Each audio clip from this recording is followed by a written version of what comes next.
గజ్వేల్ మండలం కొల్గూరు గ్రామంలో తల్లిదండ్రుల అనారోగ్యం కారణంతో గత 2 నెలల క్రితం చనిపోయారు. విషయం తెలుసుకున్న ఎన్ఎంఆర్ అధ్యక్షులు నీలం మధు ముద్రాజ్ పిల్లల పేరిట 2 లక్షల రూపాయలను ఆర్థిక సాయం అందజేశారు. 1,50,000 ఫిక్స్డ్ డిపాజిట్ చేశామని, 50,000 నగదుతో పాటు ప్రతి నెలా తమ ఖర్చులకు డబ్బులు వచ్చే విధంగా ఏర్పాటు చేశామని తెలిపారు. వారిని గురుకుల పాఠశాలలో చదివించడానికి అయ్యే ఖర్చులను కూడా కాంగ్రెస్ ప్రభుత్వం తరపున ఆదుకుంటామని భరోసా కల్పించారు. తన దృష్టికి వచ్చిన సమస్యను పరిష్కరించే విధంగా కృషి చేస్తామన్నారు. ముద్రాజులను బీసీడీ నుండి బీసీఏకు తీసుకురావాలని కాంగ్రెస్ ప్రభుత్వం మేనిఫెస్టోలో పెట్టిన విధానం బీసీ కుల గణన తీర్మానం చేసినందుకు కాంగ్రెస్ పార్టీ అధిష్టానానికి ముద్రాజుల తరపున కృతజ్ఞతలు తెలిపారు. ముద్రాజులకు ఉన్న సమస్యలను ముఖ్యమంత్రి రేవంత్ రెడ్డి దృష్టికి తీసుకెళ్లి సమస్యలు పరిష్కరించే విధంగా కృషి చేస్తా అన్నారు. అనంతరం గజ్వేల్ ముద్రాజ్ సంఘం అధ్యక్షుడు గుంటుకు శ్రీనివాస్ ఆధ్వర్యంలో నీలం మధును ఘనంగా సన్మానించారు.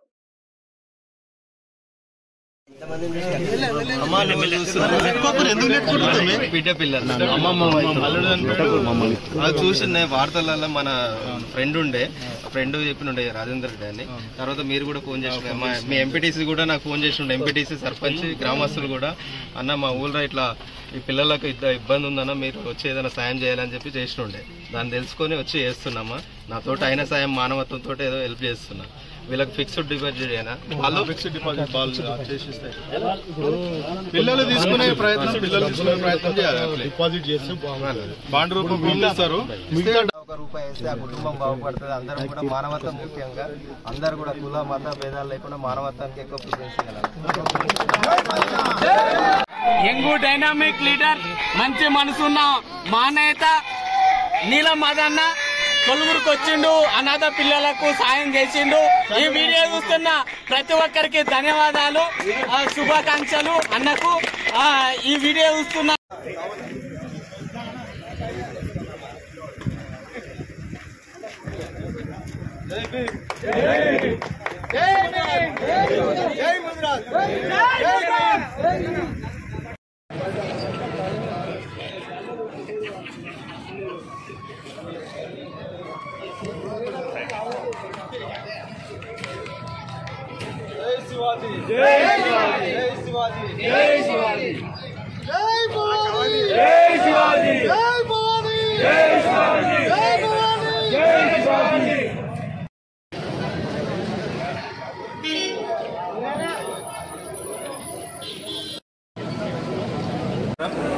ఈరోజు గజ్వేల్ కాన్స్టిట్యున్సీలో గజ్వేల్ మండలంలో కొల్కూరు గ్రామంలో అనాథ పిల్లల గురించి అక్కడున్న ఎంపీటీసీ గారు, అదేవిధంగా సర్పంచ్ గారు, గ్రామస్తులు ఒక మీడియా కథనం ప్రకారం నాకు తెలిసింది. పడంచర్ కాన్స్టిట్యున్సీ ఉంటా నాకు తెలవడంతో నేను అందరం కూడా మా ఎన్ఎంఆర్ యువసేన సభ్యులందరం కూడా ఆ కుటుంబానికి భరోసాగా ఉండాలి, అండగా ఉండాలని చెప్పి మేమందరం కలిసి వచ్చి ఆ కుటుంబానికి ఆర్థిక సాయం 2 లక్షల రూపాయల ఆర్థిక సాయం చేసినాం.